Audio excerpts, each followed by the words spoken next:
Good morning student. Previous lectures में हमने lesson number 1 और लेसन नंबर 10 जो 3 मार्क का है उसको कवर किया। अभी हम देखने वाले हैं साइंस 2 का लेसन नंबर 2 जो कि वो 4 मार्क का है। Before going to the lesson we will first point out which are the points described in this lesson. Which point we will cover? पहला है introduction to living organism and life processes. Second, living organisms and energy production. उसमें पहला है glycolysis, दूसरा TCA cycle, tricarboxylic acid cycle, और चौथा है electron transfer chain ETC। Next third point हम कवर करने वाले हैं ATP, adenosine triphosphate energy currency of energy in the form of ATP। उसमें हम देखने वाले aerobic respiration, anaerobic respiration, energy from different food components like carbohydrate, protein, fats, lipids, vitamins and minerals. That will be our first part, and the second part is cell division. That cell division is essential life processes, how it is essential and which are the points. Before going to the cell division, we will complete chromosome structure, position in the body, types of chromosomes, types of cell division.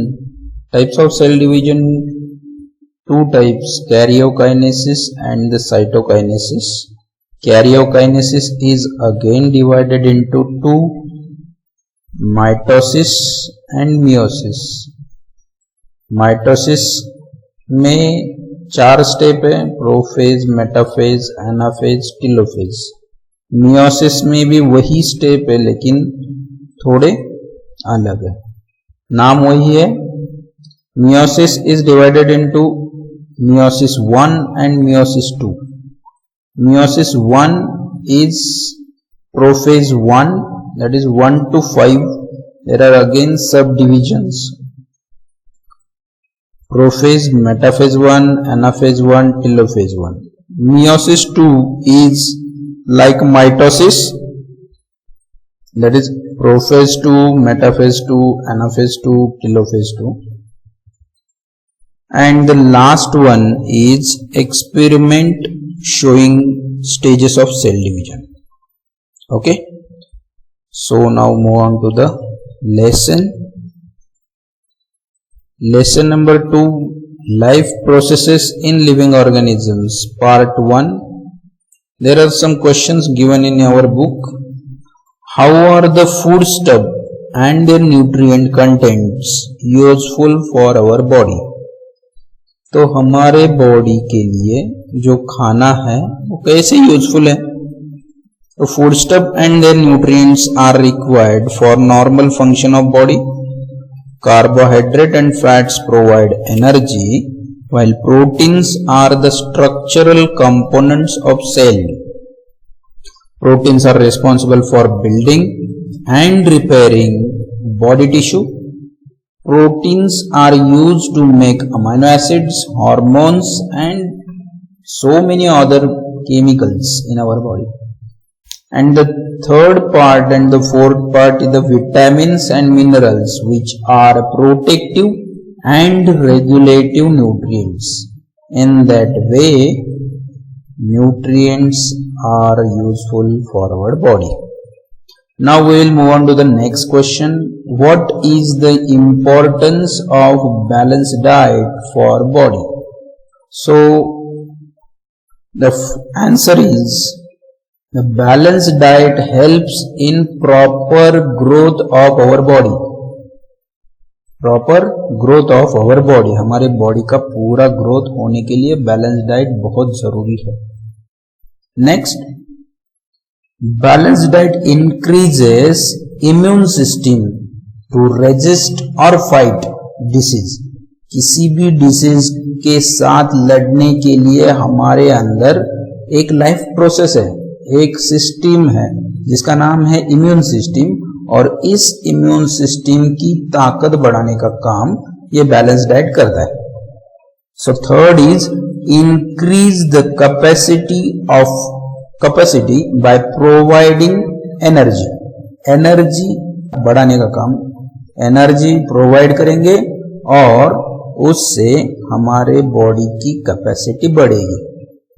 Now fourth is good for physical and mental health. हमारी mental और physical health अच्छी रखने के लिए ये balance diet बहुत जरूरी है। Next question, which different functions are perform by muscles in body? Main function is movement of our body, so there are some types and according to that types there are so many functions performed by muscles in our body. So first is striated muscle. Striated muscle move our arm and leg, that is voluntary movements are performed by striated muscles. Non-striated muscles perform involuntary movements like movement of eyelid, food passing through alimentary canal, concentration and relaxation of blood vessels. And the third type is cardiac muscle. Cardiac muscle are the again involuntary movements, that is contraction and relaxation of our heart. Next, what is respiration? How does it occurs? So answer is respiration involves external respiration, that is breathing, plus internal respiration, that is cellular respiration. Now external respiration, that is breathing, is the taking of oxygen in and giving out carbon dioxide, is called external respiration. So internal respiration or the main respiration, that is a biochemical process of oxidation of organic compounds in an orderly manner to provide or to produce chemical energy in the form of ATP. C6H12O6 plus 6CO2, that is oxygen, gives 6CO2 plus 6H2O plus 38 ATP molecules. Next question, what is the importance of digestive juice in the digestive system? Digestive juice का हमारे digestive system में क्या function है, क्या importance है? Digestive juice contain enzymes, that enzymes helps in digestion of food. Digestive juice में एक enzymes रहते हैं, हर टाइप के एंजाइम्स रहते हैं, जैसे मुंह में रहता है अमाइलेज रहता है, और गैस्ट्रिक ग्लैंड्स है, गैस्ट्रिक ग्लैंड्स में बहुत सारे एंजाइम्स हैं. So those enzymes helps in digestion of different types of content or constituents or nutrients in the simple form from the food. Enzymes convert complex food into simple form. Enzymes क्या करता है? Complex material को तोड़ के या तो chemically उसको dissolve करके, उसके टुकड़े करके, ब्रेक डाउन करके उसको सिंपल फॉर्म में, जैसे proteins that is amino acid, carbohydrate glucose के फॉर्म में रहेगा, फैटी एसिड के फॉर्म में फैट्स रहेंगे, लिपिड्स रहेंगे, इन दैट सिंपल फॉर्म ये एंजाइम सिंपल फॉर्म में कन्वर्ट करने का काम करता है. Example, proteins are converted into amino acids, carbohydrates are converted into glucose, lipids are converted into fatty acids and alcohol. Now, third importance is digested food is absorbed by walls of small intestine, and that absorbed material is transported to each cell by blood. Next, which system is in action for removal of waste material food, waste material that is produced in human body? हमारे body में जो waste material तैयार होगा वो body के बाहर फेंकने का काम किसका है और कौन सी सिस्टम कर दिया? And the answer is excretory system. Answer क्या है? Excretory system. Next question, what is the role of circulatory system in energy production? अभी एनर्जी प्रोडक्शन और सर्कुलेटरी सिस्टम का क्या कनेक्शन है? क्या काम है सर्कुलेटरी सिस्टम का एनर्जी प्रोडक्शन में? तो पहला है, सर्कुलेटरी सिस्टम में दो पाइप्स है, पहला पाइप आर्टरीज, दूसरा pipe veins. So arteries carry oxygen rich blood from heart to the different part of blood. Energy production में जो सबसे ज्यादा जरूरी है वो है ऑक्सीजन. बिना ऑक्सीजन के वहां पे आपको ज्यादा एटीपी या ज्यादा एनर्जी मिलेगा ही नहीं, मिलेगा लेकिन थोड़ी मात्रा में. तो ये ऑक्सीजन हार्ट से अलग अलग पार्ट को देने का काम ये आर्टरी करती है. और आर्टरी किसका पार्ट है? सर्कुलेटरी सिस्टम को. Therefore, circulatory system is doing role in energy production. Next, arteries also carry energy-rich nutrient. Arteries और भी काम करती है, वो सिर्फ ट्रांसपोर्टेशन का काम करती है. So, arteries also carry energy-rich nutrient like glucose, fatty acids, which are used to produce energy. Oxygen के साथ साथ वो ग्लूकोज, फैटी एसिड्स ये भी लेके जाने का काम करती है. Next question, how are the various processes occurring in human body controlled in how many ways? So अभी क्वेश्चन है, हमारे बॉडी में जो कंट्रोल रेगुलेशन जो होता है वो कौन करता है, किसका रोल है उसमें और कौन से तरीके हैं? So now answer is various processes are controlled by two mechanisms.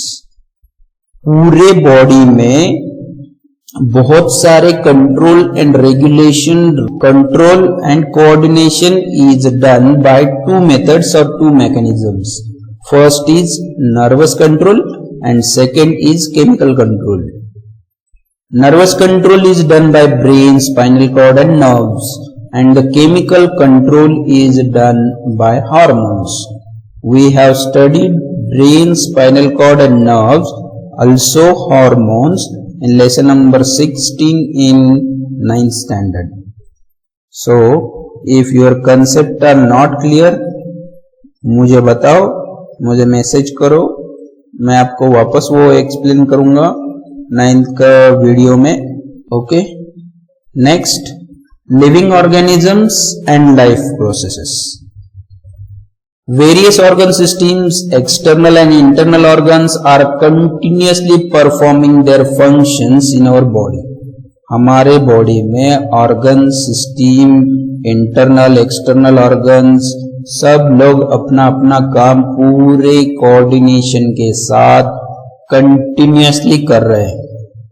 This overall system is more or less same in all organisms. सब organisms में ये more or less same ही है. They need continuous source of energy. अभी ये जो continuous काम है इसके लिए एनर्जी तो लगेगी. So हमारा मेन सोर्स है carbohydrate and fats. Carbohydrate, fats, lipids, these are our main sources of energy. And it is harvested by mitochondria present in cell. हर सेल के माइटोकॉन्ड्रिया ये कार्बोहाइड्रेट, फैट्स, लिपिड्स ये provide करने का काम करते हैं. Oxygen is also necessary. Oxygen भी बहुत जरूरी है. फूड स्टफ, खाना and oxygen are transported up to the cell via circulatory system as we have seen previously. Circulatory system का रोल है. All processes are coordinated by control system. Previously हमने देखा जो भी प्रोसेस है सब processes are coordinated by control system, that is nervous control and chemical control. Next, functioning of all these life processes also required energy. इनको भी energy की जरूरत है, सर्कुलेटरी सिस्टम को भी और नर्वस सिस्टम को भी. So now energy is a big issue.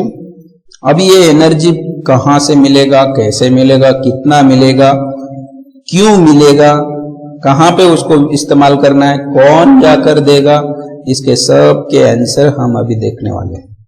Now हमारा सबसे बेहतरीन सोर्स है प्लांट्स. एनर्जी कहां से ज्यादा मिलेगी? तो प्लांट से. प्लांट्स आर ऑटोट्रॉप्स, ऑटोट्रॉप मतलब खुद का खाना खुद बनाएंगे, they prepare their own food, therefore they are called autotrophs. हमने देखा था दे यूटिलाइज सम फूड, हाँ वो बनाते हैं तो थोड़ा खाएंगे उसमें से ही, और जो बचा है वो स्टोर करके रखेंगे, रिमेनिंग जो खाना है वो फ्रूट्स, लीव्स, स्टेम, रूट्स इसमें स्टोर करके रखते हैं plants. Human and other animals consume the fruits and vegetables, human और बाकी के एनिमल्स है वो वेजिटेबल्स और फ्रूट खाते हैं। तो जो स्टोर करके रखा हुआ खाना है वो हम उनका चुराते हैं, जो उनके लिए रखा है उन्होंने। Okay, we consume all this various plant material and obtain different nutrients like carbohydrate, fat, proteins, vitamins, minerals, पूरा के पूरा सब कुछ हम प्लांट मटेरियल से हार्वेस्ट करते हैं। Which food material do we consume to obtain this nutrients? We obtain the carbohydrate from milk, fruit, jaggery, cane sugar, vegetables, potatoes, sweet meats and cereals, that is wheat, maize, ragi, jowar, millet, rice. Also we get 4 kilocalorie energy per gram of carbohydrates. 1 ग्राम का carbohydrate से हमें 4 kilo calorie मिलती है। अभी कैसे हमें वो पता चलेगा? Let study the way by which this energy is obtain, कैसे मिलता है। सो पहला क्वेश्चन दिया है हमारे बुक में, many players are seen consuming some food stuff during the break of the game, game के बीच में जब रुकते हैं तो वो कुछ ना कुछ तो खाते हैं। May be the player consuming this food stuff, कुछ खा सकते हो, क्या खाते होंगे, वाई, क्यों खाते होंगे। और दूसरा क्वेश्चन है what is respiration and how does it occurs. So पहला क्वेश्चन का हम आंसर देते, players consuming food stuff is generally rich in protein और carbohydrate which is the quick source of energy. Players को क्विक सोर्स चाहिए तो वो carbohydrate और प्रोटीन के जैसे कुछ तो क्विक सोर्स वाले फूड स्टफ खाएंगे, and it helps players to stay energetic, energetic रहने के लिए उसको उसकी मदद होती है। Next, players also drinking water, glucose, electrolytes, ये भी वो पीते हैं क्योंकि उनकी बॉडी डिहाइड्रेट होगी, to keep them hydrated, to prevent from feeling thirsty while playing. So now moving to the next part, living organisms and energy production.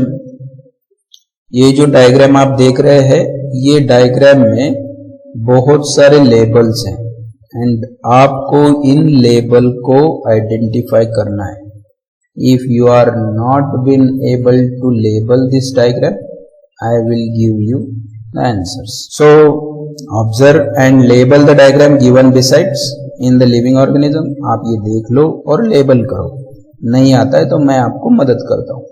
Respiration occurs at 2 levels, जो respiration का क्वेश्चन हमारा ऊपर छूटा है, what is respiration and how does it occurs, so उसका answer अभी शुरू हो जाएगा, आपको आगे उसका आंसर मिल जाएगा। Respiration occurs at 2 levels. पहला बॉडी लेवल, कार्बन ऑक्सीजन लेते हैं और कार्बन डाइऑक्साइड बाहर छोड़ते, inhalation and exhalation, that is breathing, that is body level. So next is cellular level, food stuff are oxidise either with or without the help of oxygen. So there is a question in your book, how many atoms of carbon, hydrogen and oxygen are respectively present in molecule of glucose?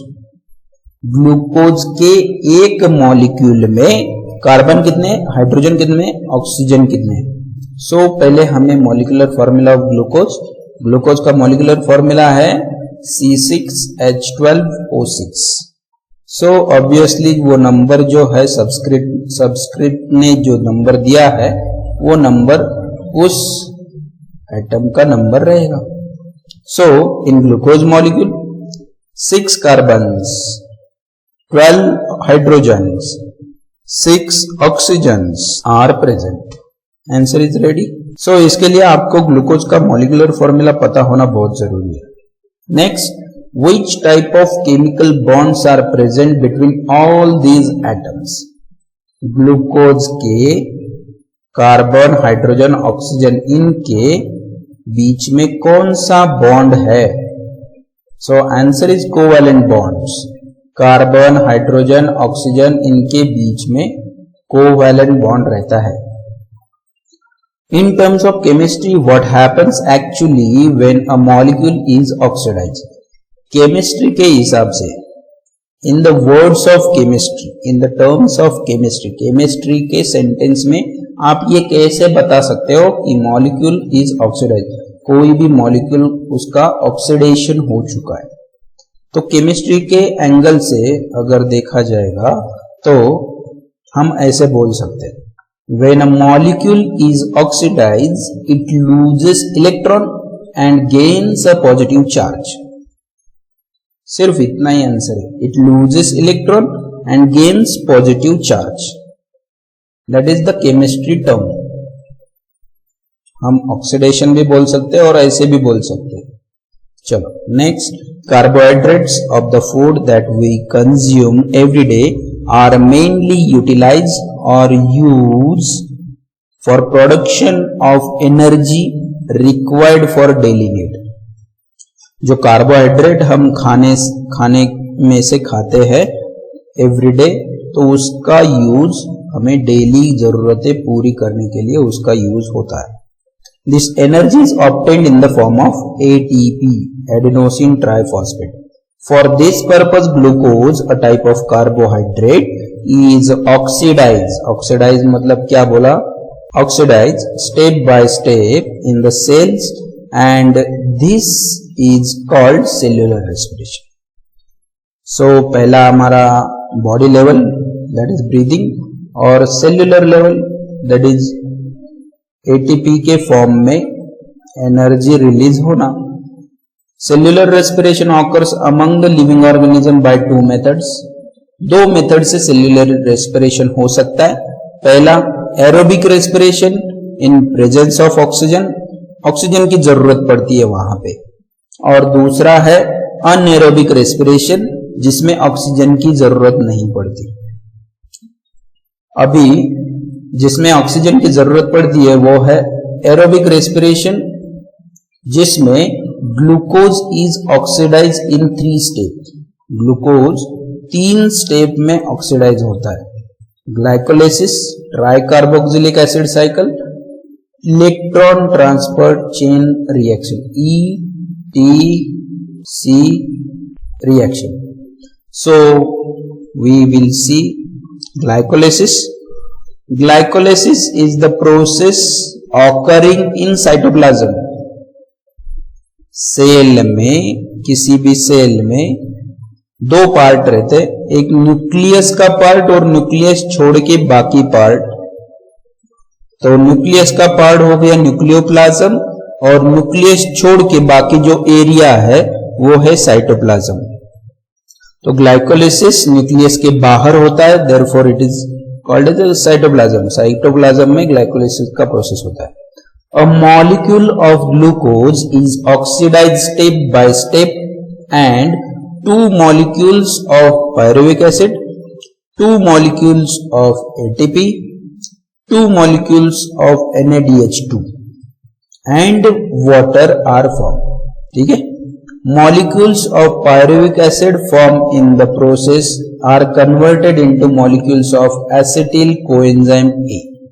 यहां पे 2 molecule pyruvic acid के तैयार हुए, वो 2 molecule acetyl coenzyme A तैयार करेंगे, तो 2 acetyl coenzyme A तैयार हो जाएंगे।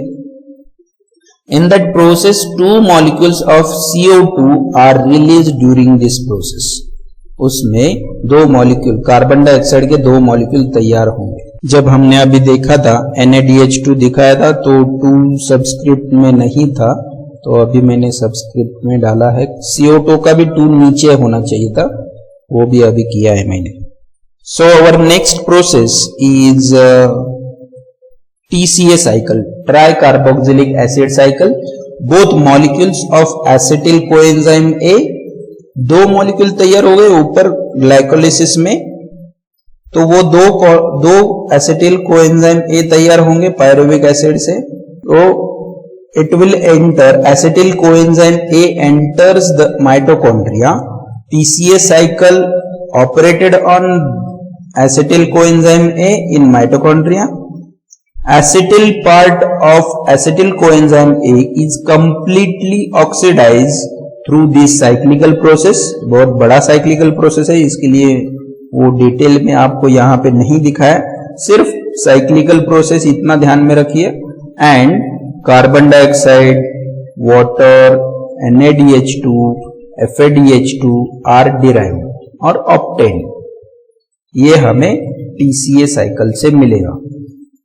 Now ETC chain reaction, molecules of NaDH2 and FADH2 जो ग्लाइकोलिसिस के पार्ट में भी हमें तैयार हुए और ट्राई कार्बोक्सिलिक एसिड के साइकिल में भी तैयार हुए, ये इस चेन में पार्टिसिपेट करेंगे। तो molecules of NaDH2 and FADH2 are formed during glycolysis and TCA cycle, participate in electron transport chain reaction. Okay, due to this 3 molecules of ATP are formed from each NaDH2 molecule and 2 molecules of ATP are formed from FADH2 molecule. Besides, इसके बावजूद water molecules are also formed in this reaction. Electron transport chain reaction is operated in mitochondria only. Thus, the molecule of glucose is completely oxidized in aerobic respiration and molecules of CO2, H2O are produced along with the energy. So, अभी तक हम ATP कर रहे थे, तो ये ATP है क्या? ATP is adenosine triphosphate. ATP is energy rich molecule and energy is stored in the bonds by which phosphate groups are attached to each other. Phosphate bond, phosphate group, ये adenine है, ribose sugar है, उसको phosphate group attach है। अभी ये ATP पूरा है, ATP का ADP मतलब ये फॉस्फेट मॉलिक्यूल ब्रेक होगा तो एनर्जी यहां से रिलीज होगी, that is ATP, energy currency. These molecules are stored in the cells as per the need. ये मॉलिक्यूल स्टोर करके रखते हैं और जैसे जरूरत पड़ती है वैसे इस्तेमाल करते हैं। Chemically, ATP is triphosphate molecule, जिसमें ट्राई मतलब 3, फॉस्फेट मतलब फॉस्फेट मॉलिक्यूल, फॉस्फेट मॉलिक्यूल 3 रहेंगे। ए मतलब adenine, try 3 phosphate molecule. Triphosphate molecule form from adenosine ribonucleoside, हमने प्रीवियस लेसन में देखा था ribonucleic acid, ribonucleoside. It contains nitrogenous compound adenine, pentose sugar, that is ribose, and the 3-phosphate group, 3-phosphate molecule. As per the need, energy is derived by breaking the phosphate bond of ATP. Hence, ATP is called as energy currency of the cell.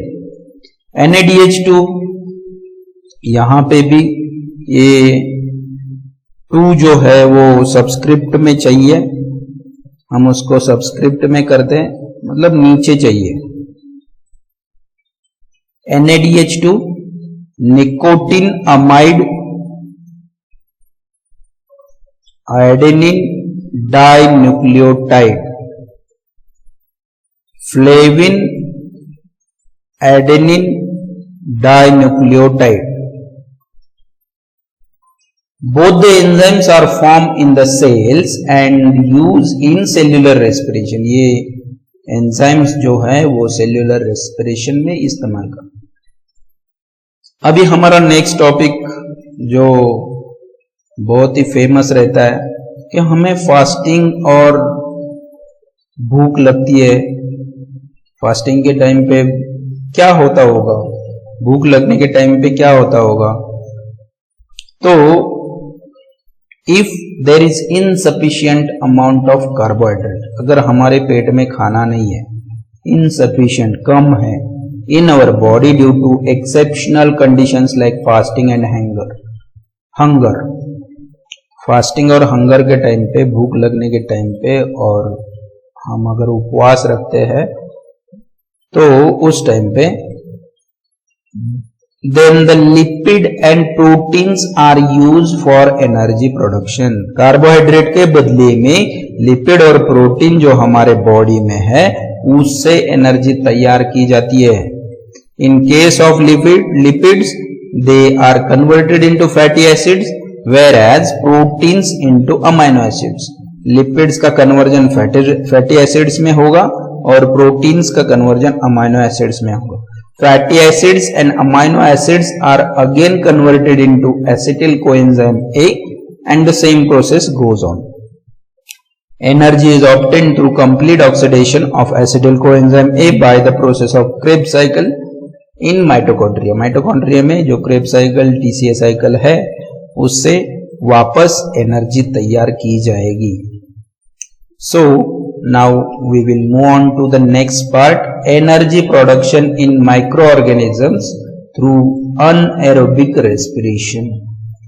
Anaerobic respiration without oxygen, how anaerobic respiration does. Now we will move on to the next. Some organism cannot live in presence of oxygen. किसी को बिना oxygen की रहना पसंद नहीं होता, किसी को ऑक्सीजन के बिना पसंद.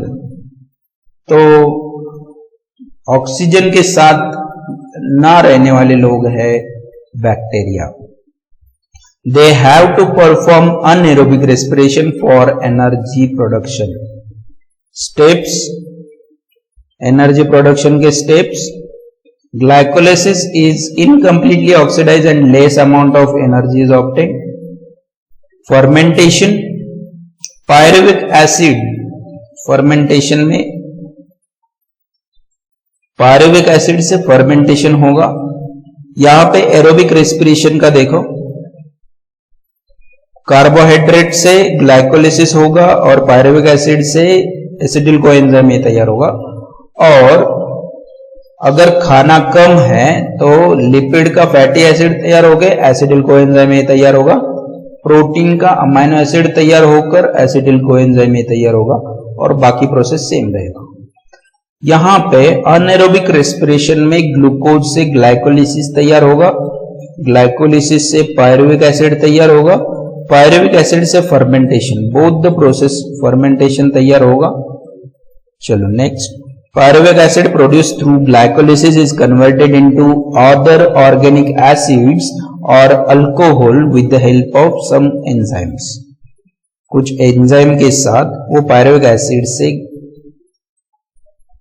प्रोड्यूस होगा, ग्लाइकोलाइसिस से कन्वर्ट होगा.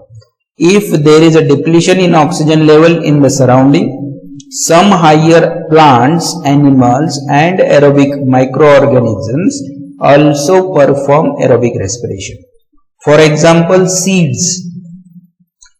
If the soil is submerged under water during germination, the seed performs anaerobic respiration. Similarly, our muscle, while performing exercise, they also perform anaerobic respiration. So, during that exercise activity हमारे body में muscle जो है less amount of energy तैयार करते हैं and lactic acid accumulates due to which we feel tired. हमें थकान महसूस होती है. सो अभी आपको ये समझ में आया होगा कि हमें थकान क्यों महसूस होती है। तो मसल जो है एक्सरसाइज करने के टाइम पे हमारा एरोबिक रेस्पिरेशन नहीं करते, अनएरोबिक रेस्पिरेशन करते और उस टाइम पे लैक्टिक एसिड एक्यूमुलेट हो जाता है और उसकी वजह से हमें थकान महसूस होती है। Next question, Which type of cellular respiration performs complete oxidation of glucose? Which type of cellular respiration performs complete oxidation of glucose? Complete oxidation glucose का कौन सा टाइप करता है? सेल्यूलर रेस्पिरेशन में दो टाइप है, पहला एरोबिक रेस्पिरेशन और दूसरा अनएरोबिक रेस्पिरेशन। एरोबिक रेस्पिरेशन में कंप्लीट ऑक्सीडेशन होता है, अनएरोबिक रेस्पिरेशन में इनकम्प्लीट ऑक्सीडेशन होता है। तो answer is aerobic respiration. Next question, which cell organelle is necessary for complete oxidation of glucose? अभी ये क्वेश्चन में कौन सी सेल ऑर्गेनेल जो कंप्लीट ऑक्सीडेशन के लिए मदद करती है, जरूरी है, तो उसका आंसर है माइटोकॉन्ड्रिया। माइटोकॉन्ड्रिया में कंप्लीट ऑक्सीडेशन होता है। Next part, energy from different food components. Energy from different food components, excess of carbohydrates are stored in liver and muscles in the form of glycogen. जो excess carbohydrates है वो liver और muscles में glycogen के form में रखते हैं। पहला question, what is the source of proteins, what are they made up of? Answer, हमारे बॉडी के लिए प्रोटीन का बहुत जरूरी है। तो मोस्टली जो प्रोटीन हमें मिलते हैं वो है meat, poultry fish, eggs, tofu. Some proteins are obtained from legumes, nuts, nut butters, seeds, seed butters, milk, cheese, cottage cheese, soya beverage and yogurt। और सबसे कम मात्रा में जो है वो whole grain breads, rice, pasta, quinoa, barley, बहुत सारे proteins are made up of amino acids. What are they made up of? They are made up of amino acids. So, going to the text. Proteins are macromolecules. बड़े होते हैं, not micro. Proteins formed by bonding together many amino acids. Proteins of animal origin are the first class proteins. Animal origin का protein first class protein. We get 4 kilocalorie of energy per gram of protein. Amino acids are obtained after digestion of protein. Protein का digestion होने के बाद हमें amino acids मिलते हैं। Those amino acids are reabsorbed in the body and transported up to the organ cell via blood vessels. From these amino acids organ और the cells produce various proteins necessary for themselves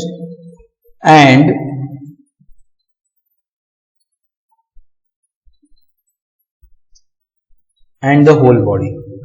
Those examples are given in the diagram. Diagram में दिया है, amino acids skin में melanin, keratin, bones में ossein, cells में various proteins of cell membranes, various enzymes. Pancreas में 2 amino acids इस्तेमाल होते हैं, insulin, trypsin.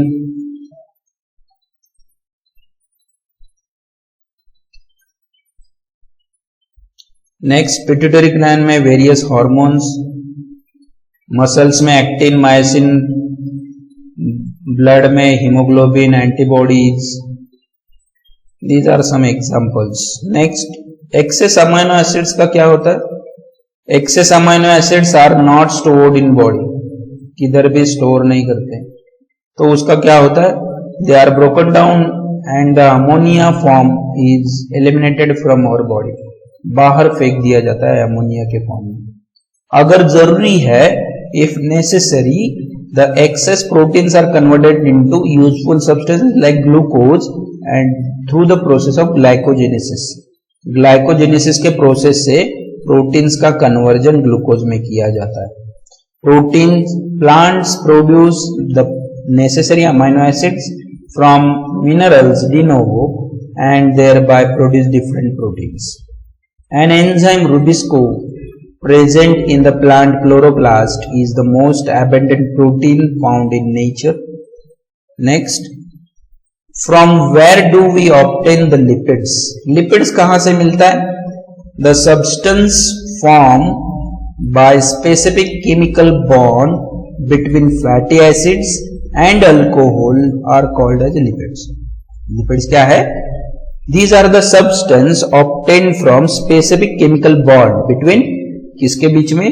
Fatty acid and alcohol. ये दोनों के बीच में एक केमिकल बॉन्ड तैयार होने की वजह से जो सब्सटेंस हमें मिलेगा वो है lipid. Digestion of lipid means conversion of fatty acid and alcohol in body. Fatty acids are absorbed up and distributed everywhere in the body. From those fatty acids, different cells produces various substances like phospholipids, like hormones. Some hormones are given: progesterone, estrogen, testosterone, aldosterone. These are the hormones, and also the covering of axon of nerve cells. We get 9 kilocalorie of energy per gram of lipids. Lipid के 1 ग्राम से हमें कितना calorie मिलता है, कितना energy मिलता है? 9 kilo calorie. Excess of lipids are stored in adipose connective tissue. अभी एक्सेस लिपिड कहां पे रखा जाता है? एडिपोज टिश्यू में रखा जाता है, adipose connective tissue. So next question. Many a times we cannot eat hot food due to inflammation or ulceration. हमारे मुंह में छाले पड़ते और उसकी वजह से हम खाना नहीं खा सकते. तो दो हो सकते हैं, एक इन्फ्लेमेशन और एक अल्सरेशन है, और हम खाना नहीं खा सकते.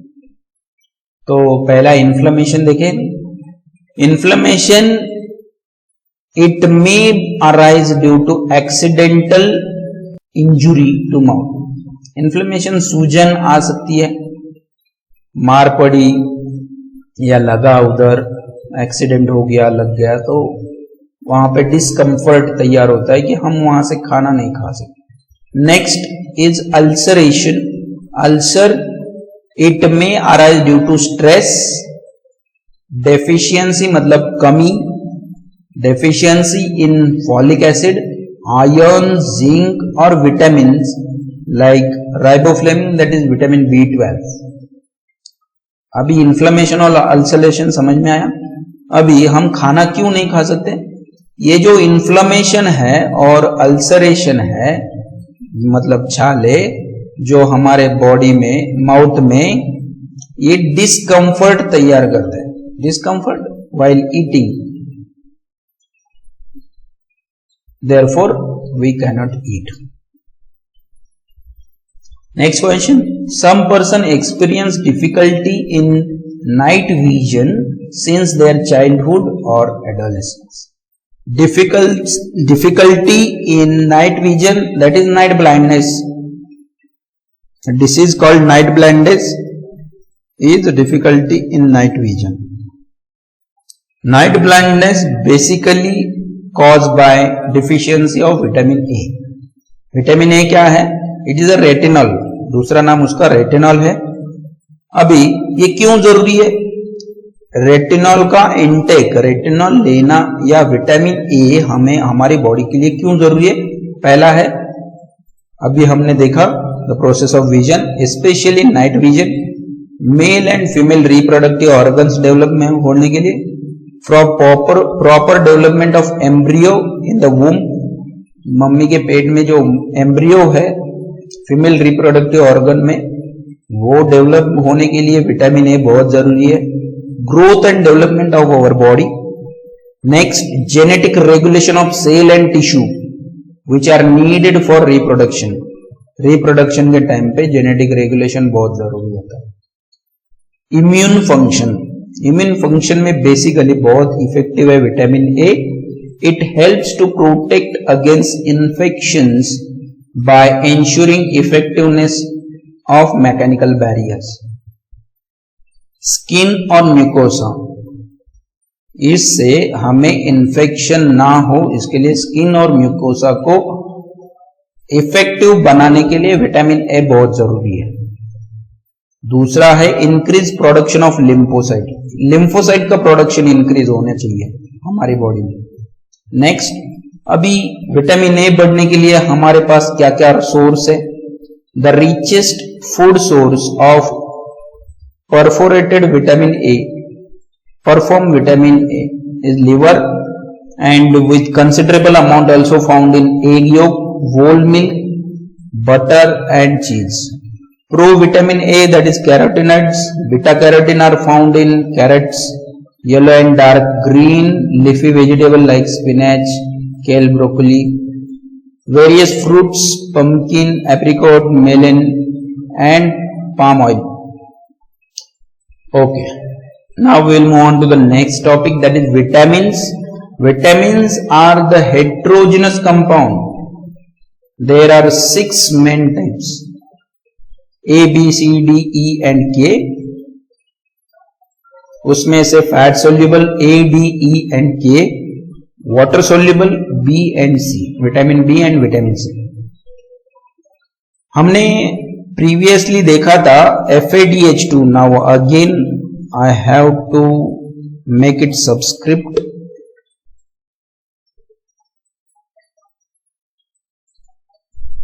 FADH2 and NADH2 जो ग्लाइकोलिसिस और क्रेब्स साइकिल में तैयार होता है वो भी जरूरी है, क्योंकि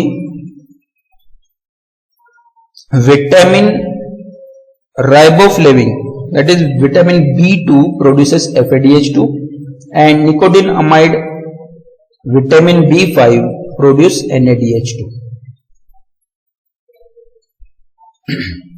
Many times we experience dryness in our mouth। अभी हम बात कर रहे हैं या एक्सरसाइज कर रहे हैं तो उस टाइम पे हमारा जो मुंह है, माउथ है, उसमें ड्राइनेस हम फील करते हैं। तो ये ड्राइनेस ज्यादा होनी नहीं चाहिए हमारे बॉडी में। तो ड्राइनेस होने की सबसे ज्यादा रीजंस रहता है पानी कम होना हमारे बॉडी में से, dryness in mouth due to dehydration.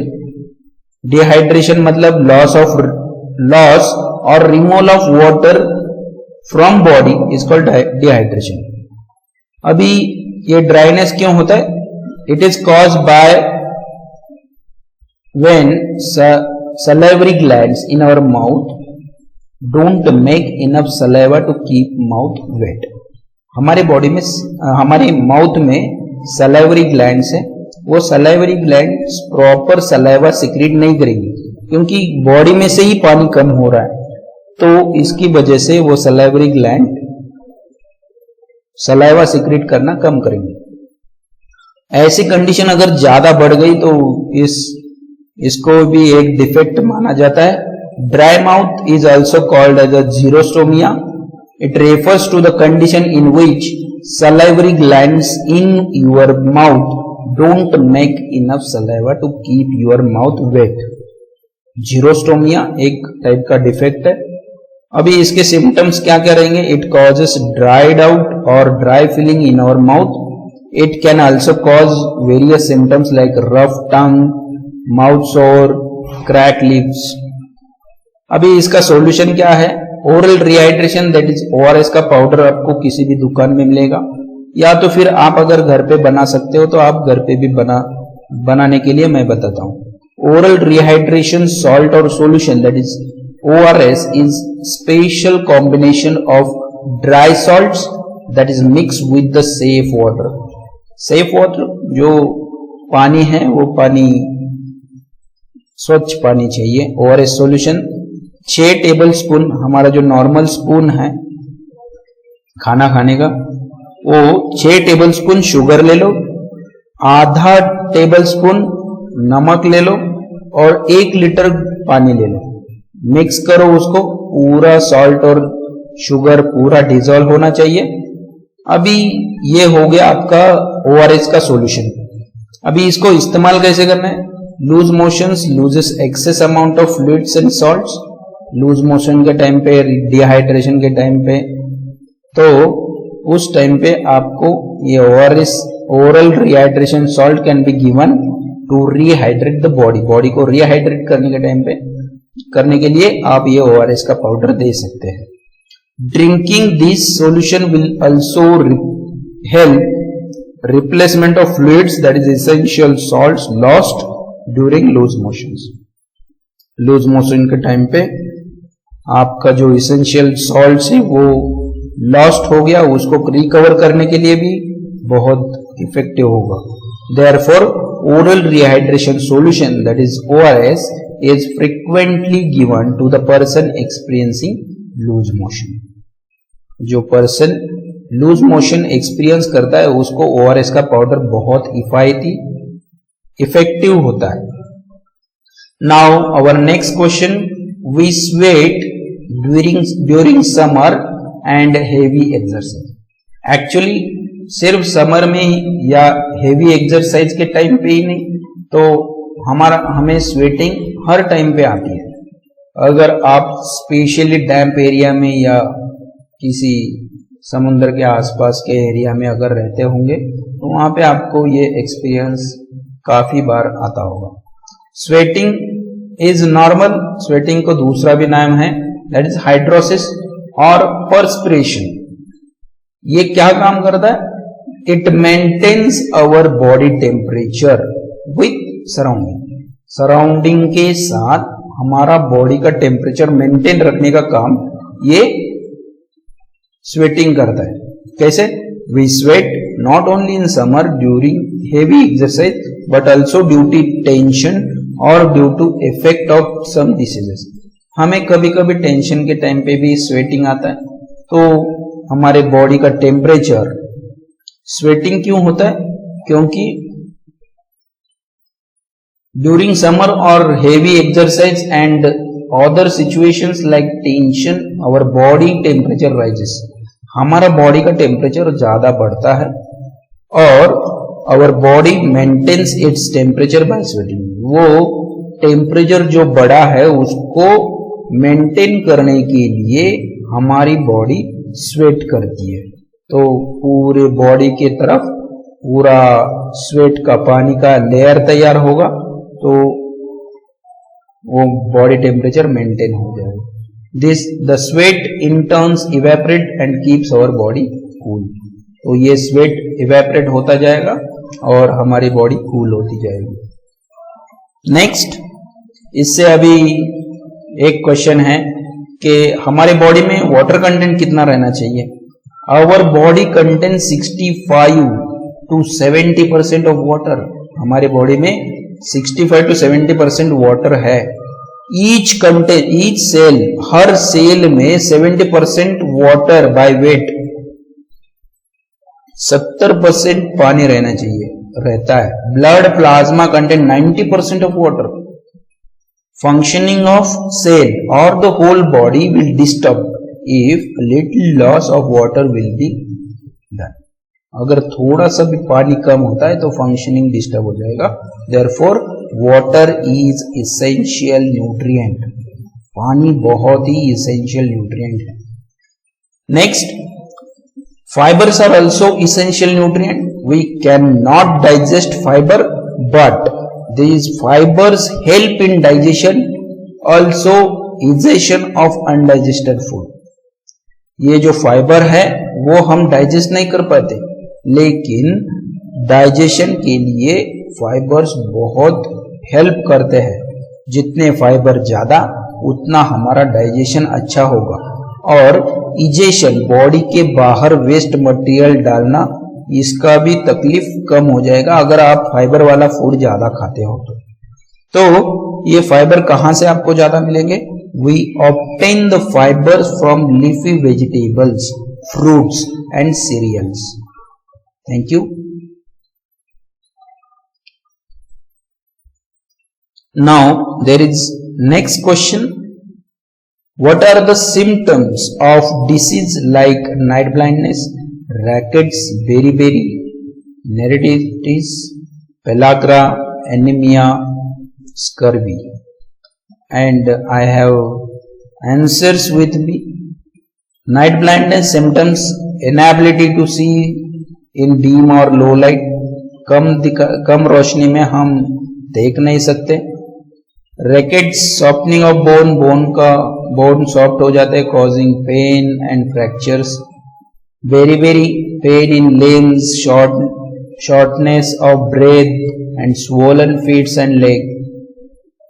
Neuritis, stabbing pain or loss of sensation. Pellagra, high sensitivity to sunlight resulting in the inflamed and scaly skin sore. Anemia, dizziness, fatigue, weakness. Scurvy, blending of gums. These are some symptoms of this disease. What do you mean by coenzymes? Coenzymes क्या है? Coenzymes are non-protein compounds that bind with enzymes to catalyze reaction. किसी भी reaction को catalyse करने का, उसका reaction का speed बढ़ाने का काम वो कोएंजाइम करता है. Find the full form of FAD, FMN, NAD, NAD. FAD, flavin adenine dinucleotide. FMN, flavin mononucleotide. NAD, nicotine amide adenine dinucleotide. NADP, nicotine amide adenine dinucleotide phosphate. Now next question. How much quantity of each vitamin is required every day? हमें कितना vitamin हर दिन चाहिए? तो ये FDA का अभी का updated daily values मैंने निकाला है. Vitamin A 900 mcg, vitamin B1, B2, B3, B5, B6, B7, B9, B12, vitamin C, vitamin D, vitamin E and vitamin K. Values are given of daily intake. हमें कितना daily intake लेना चाहिए उसके values दिए हैं. Next we will see this part in next video. Thank you.